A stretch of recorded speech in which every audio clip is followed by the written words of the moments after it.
Today's book is Palace Walk by Naguib Mahfouz, whose name I may be mispronouncing actually. It's an Egyptian name, I'm not sure on the pronunciation.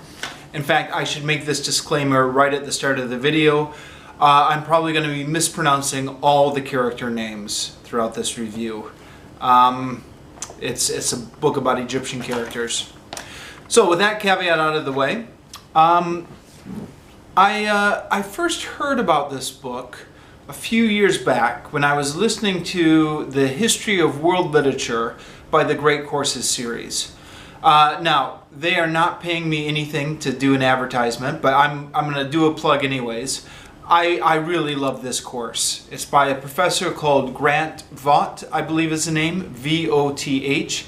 He does an excellent job. He goes all the way from the Epic of Gilgamesh all the way down to modern times. There's kind of 48 lectures. And he does a really good job of showing through these lectures how the art of storytelling has evolved and kind of what storytelling can kind of tell us about human nature. If I'm not doing a good job of selling it, just take my word for it. It's really fascinating. So one of the authors that he mentioned, or one of the books that he mentioned in his History of World Literature, is Naguib Mahfouz and the Cairo Trilogy. The Cairo Trilogy is, as the name implies, 3 books. This is the first of those books. It's called Palace Walk. It was published in Egypt in 1956. And it was hugely influential in Egypt, and I think maybe the Arab world in general. I don't know. It did not get translated into English. People did not hear much about Naguib Mahfouz until he won the Nobel Peace Prize for Literature. Sorry, you can see that in the book. In 1990, then his books were translated into English, so I think this book was translated into English in 1990. It's a classic, although it's one of those classics that a lot of people have never even heard of, I guess. So it's a classic of sorts. But this was in the History of World Literature course, and I think a certain type of people are familiar with this book, kind of literary people. I never heard of it until the course. I should make another disclaimer, actually. I am heavily indebted to Grant Voth's analysis of this book, and my own analysis is kind of partly plagiarized from him, because that was kind of my introduction into this book. Okay, that caveat out of the way. Grant Voth talks about in his lecture how the Cairo Trilogy, over the course of kind of 3 volumes, shows the change in Egyptian society that happens over about a 30-year period, I think, from 1917 to kind of right before World War II. Is that 30 years? But that period. It shows the changes in kind of Egyptian life, the kind of traditions and family life, and also the big kind of social and political changes that happened. There was a lot of changes happening in Egypt during that period, a portion of which are covered in the first book.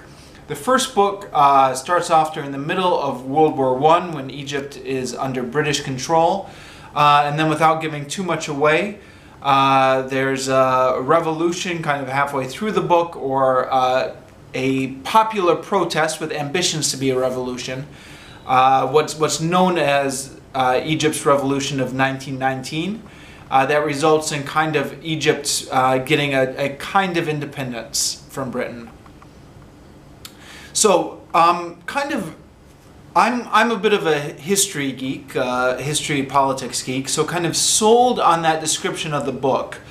I was really excited to kind of view this as kind of historical fiction, kind of the big kind of political protests and movements and independence and stuff like that. So that was one of my main attractions to this book. And I've been mentioning it to my book club now for several months. It's been on my list of books to read ever since I listened to that lecture years ago. But now that I'm part of a book club, I thought, oh, this would be great to do as a book club. The other book club members were interested, that we agreed to delay it for a few months because we had just come off of a passage to India, which was also about kind of British colonialism, and they said, okay, enough about British colonialism for a few books. Let's just take a break. So we read some other books, but then I suggested this one again and got everyone on board, and so we read this as a book club book. I was really excited because of the political stuff in the book, but it turns out, just a warning for anyone who's considering picking up this book, the political and historical aspects of this book are a very small portion of the book. What makes up like 90% of the book or more is just description of family life in Egypt in 1917.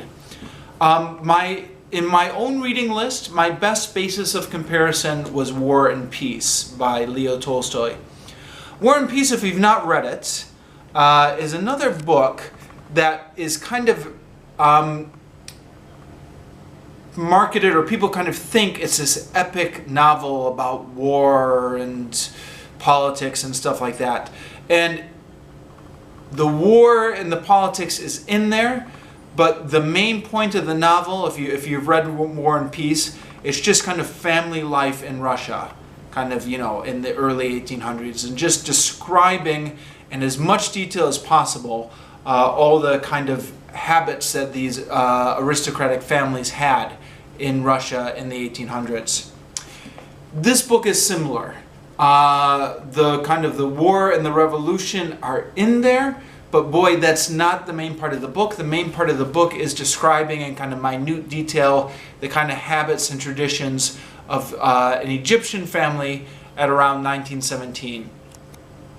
Now again, at this point I have not yet read the other two books of the trilogy, but I'm borrowing from Grant Vaught's analysis of it. Part of the reason to kind of set this up in the first book is apparently by the end of the trilogy, these kind of habits, this way of life is going to be completely gone. So he's kind of, apparently, I'll see how this spans out over the next couple books, but apparently he's setting this up so that he can show the change in Egyptian life in the next couple books. And again, borrowing from Grant Vaught's analysis, there are apparently aspects of Egyptian family life from kind of the 1917 that would have been kind of lost to history, like that nobody would have remembered had they not been in this book. So that's the ride you're on. That's the mindset I guess you need to be in to enjoy this book. It's not one of those books that's plot heavy, although stuff does kind of happen. But the main point of the book is to just hang out with the characters, and it's the first half of the book especially. Like nothing much happens in the first half of the book. So the story, actually, before I recap the story, maybe I'll just give my review. I liked it. I liked it. I have very similar I liked it very similar to the way I liked War and Peace, where it was like, okay, this isn't the book I was expecting, but I'm going to go along with it, and it's well written, and you get to know the characters. And the thing is, not every author can pull it off, but Tolstoy pulls it off, and this guy, Naguib Mahfouz, pulls it off. Like, the characters are three-dimensional, and you feel like they're real people, and you don't begrudge the time you spend with them. So he writes well enough characters to kind of pull off a character study, which is essentially what this book is. The other thing is, it's really interesting to kind of get to know Egyptian life from 1917, or to get kind of any glimpse into kind of Muslim Islamic life. One of my friends from the book club had this quote. Apparently it comes from George R.R. Martin of all people, but it's something like, "A normal person only lives one life, a reader lives 1,000 lives." The idea that, when you read, you get to take on all these different lives. And this book is an excellent example of it. When you read this, you are seeing from the inside out, like from the perspective of these characters, what kind of life was like for a middle-class Islamic family in Egypt. And if you're from like kind of an American Christian Protestant Midwestern background like I am, you know, this is interesting. It's interesting in a couple of different ways. One, it's interesting because it's so different. Another thing, if you kind of peel back the layers, it's interesting because it's kind of not so different at all. I mean, I think a lot of the same dogmatism that exists in kind of Christian America, you can find replicated in here. There were lots of passages where the characters are like, okay, everything has to come with the will of Allah. We have to trust that this is Allah's will, or trust in Allah or something like that. And I thought, boy, you know, you change the name of that from Allah to Jesus, and that fits right at home in any kind of Protestant church.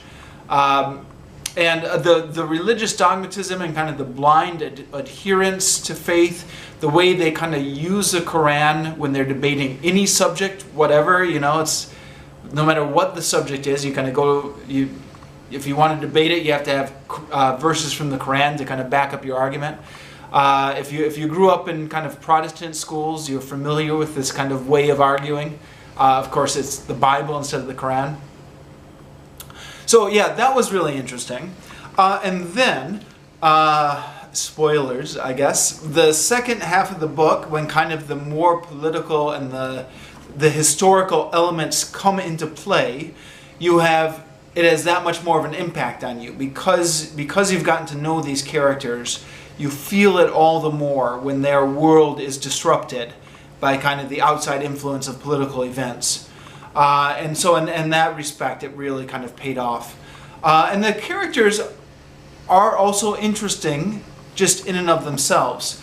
There's not really a main character in this book, but maybe one of the dominant characters, a character that kind of affects all the other characters, is the father. And the father is a really interesting character because he is such a tyrant at home, and he expects his family to follow such a strict Islamic law. Like the wife cannot even leave the house, the daughters can't leave the house, they're forbidden from doing kind of anything, the sons can't look at other women, and meanwhile, every night, the father is going out and drinking with his friends, which of course drinking is forbidden in Islam, and kind of having affairs with all these women of easy virtue. And there's such a contrast between like what he expects of his family and what he's also like himself. And the book kind of presents the contrast. It never really kind of teases out why this contrast exists. There is one passage where a cleric, an Islamic cleric, is kind of confronting the father, and the father is kind of rationalizing his hypocrisy a little bit. But you get the sense that it's not really a full exploration of the nature of hypocrisy. So I don't think you don't get really an explanation of what's going on here, but you do maybe get the issue of hypocrisy kind of placed front and center.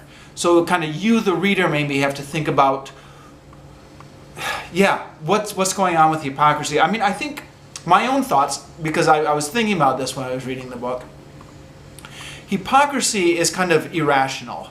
You say one thing, you do another. It doesn't make any sense. And I think we as human beings, we like to think that we are rational. We like to think that everything we do makes sense. The reality may be, however, that we are fundamentally just irrational creatures. We're just kind of, you know, feels good, do it, just kind of controlled by our emotions. And I think what happens, the disconnect with fiction, is we are very forgiving of this irrationality in ourselves. For example, I get irrationally, unreasonably upset at all these little things in my life that if I were to kind of verbalize them, to kind of explain why I was upset about it, it wouldn't make any sense at all to somebody who is listening to it. But I forgive this in myself because we allow it in ourselves. I think we are less forgiving of it in other people. Like if somebody else is complaining about some like little thing which made him irrationally angry, we think, oh, geez, what is their problem? You know, like maybe you got to get checked out by a psychiatrist or something like that. And I think that's the problem maybe with fiction, because when an author, if he's true to the human condition, has to portray the characters as kind of governed by a certain amount of irrationality. But the reader may be reluctant to kind of make that leap and forgive these characters their irrationality. That's true with the father's hypocrisy. I think it's also true with another one of the characters, one of the sons, Yassin, who does a lot of stupid things in this book. And one of the guys in my book club was like, ah, geez, I hate this character. Nothing he does makes sense. And I was thinking, yeah, but like, I mean, like, I could understand it. There were a couple points where he was kind of overpowered by lust and he just wasn't thinking. And like, you know, we, of course, this is the kind of thing that we forgive in ourselves and we don't forgive in other people. But, you know, sometimes people do stupid things when they're overpowered by lust. I don't know. How much you forgive this character is a bit of a judgment call, admittedly. And the issue of hypocrisy with his father is another thing. It could be, the thought occurred to me when I'm reading this book, maybe in some level or another, we are all hypocrites. I mean, religious hypocrites are very easy to kind of notice, but I think I consider myself a liberal secularist. I think a lot of us liberals are hypocrites because we espouse an altruistic worldview, but you know, like how much do we really kind of help people on our day-to-day lives? I'm certainly lacking in that department. I guess I'm a hypocrite in that respect. So yeah, the father is a huge hypocrite, completely terrorizes his family, and a lot of the kind of dynamics in the family is kind of made up by how terrified the children are of their father. And so they are kind of either they do something and they're terrified their father will find out, or they want something and they've got to kind of plan how to get around their father with this. So yeah, that's an interesting part of the book. There are various kind of mini crises that pop up in the book.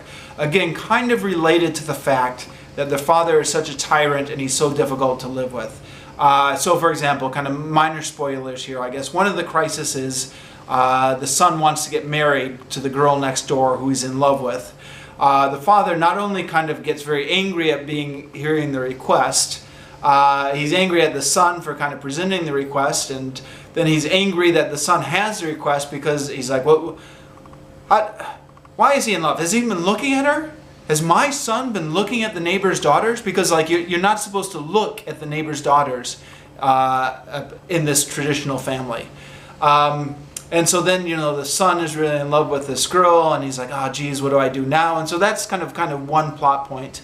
Another kind of major thing that kind of happens halfway through the book is that the mother has always wanted to visit the shrine of this Islamic martyr, which is right next to the house. The mother is super religious, but she can't visit the shrine because she can never leave the house. So she spends her whole life just kind of like 1 block away from the shrine, but she can't visit it. And one day the father goes on a business trip and the children say to the mother, oh, you ought to go visit that shrine. You know, like nobody else lives like we do. The father kind of keeps us so cooped up. And so she goes out to visit the shrine, and then she gets hit by a car, and she doesn't die, but she breaks her collarbone. So then this is like another crisis, like, oh, how are we going to hide this from the father? Like the father's going to come home, he's going to see her with kind of broken bones, and then like, what do we tell him? And all this drama, I don't want to spoil what ends up happening, but these kind of things kind of create a lot of kind of mini dramas throughout the book. Most of which kind of get resolved and kind of the family kind of moves on its way. And then the kind of big political crisis at the end. The big political crisis at the end was interesting. The author talks a lot about all these protests against British rule, which were happening in 1919. And also in the book there are references to a lot of massacres of the British soldiers kind of killing a lot of Egyptian protesters and students, and apparently massacres that were happening out in the countryside. And I thought as I read this book, like, why have I never heard about this before? You know, it's I guess it's interesting, kind of all the things you never hear about. You hear so much about India's struggle for independence, and you hear, you know, some of the massacres associated with that, like Amritsar massacre in India, and Gandhi and everything. Those are quite famous. You never hear about these same kind of things in Egypt, although it sounds like there were massacres on the scale of Amritsar. I did actually look this up. I looked this up in another book, The Decline and Fall of the British Empire by Piers Brindon. And he kind of confirms that there was kind of massacres. He says something else, which was noticeably absent in this book, which apparently there was violence kind of going on both sides. So there were atrocities committed by the Egyptian mob against British soldiers and against Europeans. He talks about kind of how some of these British bodies were desecrated by the Egyptian mob. Those were not in this book. You could call that maybe a little bit of nationalist bias by the Egyptian author, if you wanted to. And maybe it is, yeah, probably it is. Although, that being said, he does actually make an effort here to kind of portray the British soldiers as humans. And in fact, one of the more interesting kind of plot twists, in the family there's a 9-year-old boy who becomes kind of adapted by the British soldiers, like not literally, but they adapt him as their mascot. So like he'll come home from school every day, and he'll come over to them and they'll give him candy and he'll sing for them, and he like talk to them, and so he considers all the British soldiers his friends. Meanwhile, his older brother is kind of involved in the protests against the British. And so I thought that was, you know, kind of an interesting way of kind of balancing it, and a recognition that, you know, people are on one side or another of the political divide for whatever reasons of circumstances, but we're all kind of human. So that was in there. The one thing that I thought was a bit maybe of a misstep in this book was the eldest brother, or I guess the second eldest brother, becomes really fervent about this cause of political revolution, independence. And it kind of comes out of nowhere in the book. Like all of a sudden, just one day he can't shut up about it. And he's just so on fire for the cause. Now, he's a student, he's young, 19, 20 or something in the book. I understand 100% that people that age are idealistic, and they are to a certain extent actively looking for causes to throw themselves into. I was the same when I was that age. But I think there is an evolution that takes place. It takes place, I think, when you're young, time seems longer. So, you know, I guess I'm using myself as an example here, but in my own experience, kind of from having an awareness of political issues to becoming kind of forming opinions about them to becoming concerned about them, took place over a period of 2 years. Now 2 years, now that I'm an adult, 2 years like goes by really quick. But it seemed like an age when you're young. It's like it seems like 2 years is forever. Where there is kind of a gradual process of kind of gradually becoming aware of the outside world and forming these opinions and forming convictions. I think that step got skipped with the character Fahmy here, who just kind of becomes a radical out of nowhere. If it was another book, I wouldn't have complained about it. I would have just assumed the parts where he got radicalized took place off camera or whatever. Or I would have forgiven the kind of bad characterization. But, you know, this guy, he's a victim of his own good writing to a certain extent, precisely because all the characters have been so realistic and so believable up to that point. It kind of did bug me that political fervor just kind of came out of nowhere all of a sudden. It's just like, okay, and then all of a sudden in this chapter, everyone's concerned about independence. You know, wasn't in any of the chapters before. So yeah, that I thought that was a misstep, but the rest of it was kind of quite well written. The book club has decided to move on to other books, in part because it's the membership of the book club is somewhat fluid, so we don't want to lock ourselves down into a trilogy. We want to move on to a different book so another person can come in and join. But I plan to kind of continue reading these books if I can get a hold of them. I think the next one is Sugar Street and Palace of Desire. I have somewhat spoiled the plot of these books a bit because I listened to Grant Villett's lecture on them, which does kind of give away some of the plot details. But by the same token, because I've listened to that lecture, I think I have an awareness that this book is kind of a setup for the changes that I can expect to see happening in the second and third book of the trilogy, and I'm really interested to kind of see those changes unfold. So I think I'm going to continue reading these books, and hopefully at some point, who knows when, I'll come back with a review of the next book in the trilogy. For now, that's all I've got. I'm going to sign off here.